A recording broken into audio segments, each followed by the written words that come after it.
Hola, muy buenas a todos. Mi nombre es Sebastián Silva y el día de hoy, mediante una presentación de PowerPoint, les presentaremos un informe que realizamos en conjunto Héctor Morales, Sebastián Narváez, Felipe Ulloa y Juan José Vargas.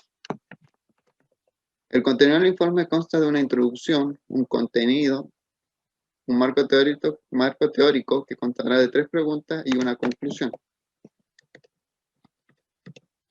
El siguiente informe se detallará una serie de problemas presentados dentro de la asignatura de Electrotecnia de la carrera de Ingeniería Civil e Industrial.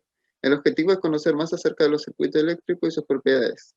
Para ello utilizaremos problemas de la vida cotidiana y también de electrodomésticos. Utilizaremos una serie de herramientas como las leyes de Ohm y las leyes de Kirchhoff. Además, es importante cimentar las bases teóricas y prácticas para futuras investigaciones. Además, creemos que es importante conocer términos como la corriente, que es la circulación de carga eléctrica por el interior de un conductor. Se representa con la letra I y su unidad de medida es el ampere. Por segundo tenemos el voltaje o tensión eléctrica, que es el trabajo necesario para desplazar unidad de carga entre un punto y otro. Se representa con la letra V y su unidad de medida es el voltio. Y por último tenemos la resistencia, que es la dificultad que opone un cuerpo a la circulación de la corriente eléctrica.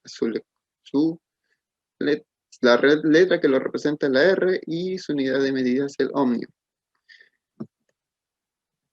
Pasando, tenemos acá las leyes de Ohm, que consiste la tensión entre los extremos de materiales conductores es directamente proporcional a la corriente que fluye a través del material. Después tenemos las leyes de voltaje de Kirchhoff, en el cual la suma de la algebraica de las tensiones alrededor de una trayectoria cerrada es cero. Después tenemos las leyes de corriente de Kirchhoff, que la suma algebraica de las corrientes que entran en cualquier nudo es cero. Después tenemos las ecuaciones para circuitos en serie y circuitos en paralelos. Estas de aquí sirven para calcular la resistencia equivalente. Y por último tenemos la ecuación de valor eficaz. Resistividad y resistencia. El primer punto a desarrollar consta de 3 partes. En primer lugar, nos encontraremos con un ejercicio de resistencia. Posteriormente, un ejercicio de sección transversal que debe tener un conductor eléctrico para obtener una resistencia. En este punto trabajaremos con 2 valores diferentes de resistividad eléctrica, ya sea uno del conductor de cobre y otro del conductor de aluminio. Finalmente, tendremos que hacer una comparación respecto a lo obtenido en el punto número 2. En primer lugar, nos encontraremos con un ejercicio el cual busca encontrar la resistencia de un conductor eléctrico, y para ello utilizamos la ley de Ohm. Teniendo en cuenta que ya conocemos el valor del voltaje y la corriente eléctrica, solo tendremos que hacer un despeje para encontrar la resistencia, el cual da un valor de 0.125 ohmios. Siguientemente, tendremos que desarrollar un ejercicio de sección transversal, y para ello utilizaremos una de las ecuaciones de la resistencia, la cual se define como la resistividad eléctrica de un conductor por la longitud dividido en su sección transversal. Para ello tendremos que hacer un despeje de la sección transversal y desarrollar de la siguiente manera.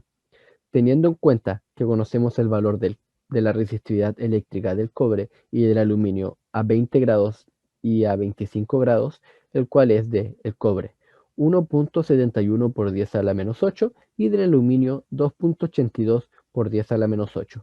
Teniendo en cuenta esto, la sección transversal a la resistividad eléctrica del cobre es de 1.368 por 10 a la menos 3 metros cuadrados de sección transversal, y el aluminio sería 2.253 por 10 a la menos 3 metros cuadrados de sección transversal. Teniendo en cuenta esto, podremos desarrollar el siguiente punto, el cual es la comparación de los datos obtenidos, y para ello podemos determinar que la relación entre la sección transversal de un conductor eléctrico y la resistividad de un material es directamente proporcional. En el caso del ejercicio 2, nos dan un circuito eléctrico y nos piden calcular el circuito equivalente, además de una serie de propiedades como son el voltaje, la corriente y la potencia. Para ello nos dan datos iniciales, los cuales son el voltaje 1, la resistencia 1, 2, 3, 4 y 5. Teniendo el modelo, podemos observar que la resistencia 3, 4 y 5 están en paralelo, por lo tanto podemos calcular una resistencia equivalente. El voltaje de esta resistencia va a ser igual a B4, B5 o B6, ya que estas van a tener el mismo valor al estar en paralelo. También podemos observar que la resistencia 1 y la resistencia 2 están en serie, donde también podemos calcular una resistencia equivalente. Al igual que en el caso anterior, la resistencia 1, 2 y la resistencia 3, 4, 5 están en serie y nuevamente podemos calcular una resistencia equivalente. Obteniendo así el circuito equivalente, el cual está únicamente compuesto por la resistencia 1, 2, 3, 4, 5. Usando la ley de voltaje de Kirchhoff, podemos calcular el voltaje en esta resistencia. Y usando la ley de Ohm, podemos calcular la corriente eléctrica que pasa por esta. Teniendo estos valores, podemos usar la técnica del divisor de corriente para calcular la corriente I2 e I3, que son las que pasan por la resistencia 4, 5 y la resistencia 3 respectivamente. Y nuevamente, calculando ya la corriente 2, podemos calcular la corriente I4 y la corriente I5, que pasan por la resistencia 5 y la resistencia 4 respectivamente, usando la misma técnica. Teniendo ya todos los valores de las corrientes, podemos calcular los voltajes restantes, los cuales son el voltaje 2, 3, 4 y el voltaje 2, 3. Y teniendo ya los valores de corriente y voltaje, podemos calcular las potencias en cada resistencia. Teniendo así, por último, el modelo que resume todo lo anteriormente dicho en este ejercicio. Seguiremos con el ítem 3, en donde veremos el análisis de una red alterna domiciliaria, principalmente las que se ven aquí en Chile. Consideraremos los valores y características de un circuito de régimen sinusoidal, en donde calcularemos los valores RMS, tanto de potencia como de corriente. Estos valores RMS se los calcularemos tanto a herramientas eléctricas, las cuales se cogerán en la pregunta B, y también se realizará el total de circuito, calcular los valores RMS de un circuito en su conjunto total. Proseguiremos a la pregunta A, en donde se calculó el valor RMS de una red domiciliaria acá en Chile, donde se ocupó la fórmula de valor eficaz, que vemos la cual vemos en la esquina inferior izquierda de la pantalla, y para hacer el cálculo del valor RMS, se necesitaron los datos entregados por la Compañía General de Electricidad aquí en Chile, que nos indica que la frecuencia de la corriente aquí en Chile es de 50 Hz, y que la potencia es de 311 voltios. Una vez teniendo estos datos, podemos reemplazar en la ecuación, dejándonos el cálculo que tenemos en pantalla. Una vez realizado este cálculo, podemos decir que el valor RMS es de 220 voltios. El valor RMS de una red domiciliaria en Chile es de 220 voltios. Proseguiremos a la pregunta B, donde se seleccionaron las herramientas eléctricas con respecto a su modelo, su potencia y su voltaje, escogiendo 3 herramientas: un taladro percutor, una sierra circular y una lijadora orbital eléctrica, teniendo esta de potencia 900, 1600 y 280 watts respectivamente, y todas teniendo un voltaje de 220 voltios. En relación a la pregunta C, la cual pregunta acerca del cálculo de la corriente de cada herramienta, estas fueron calculadas mediante la ecuación derivada de la ley de Ohm, la cual indica que el voltaje es igual a la corriente multiplicada por la potencia. Despejando esta ecuación con los datos de la tabla, obtenemos las corrientes individuales de las herramientas, las cuales se expresan en amperes.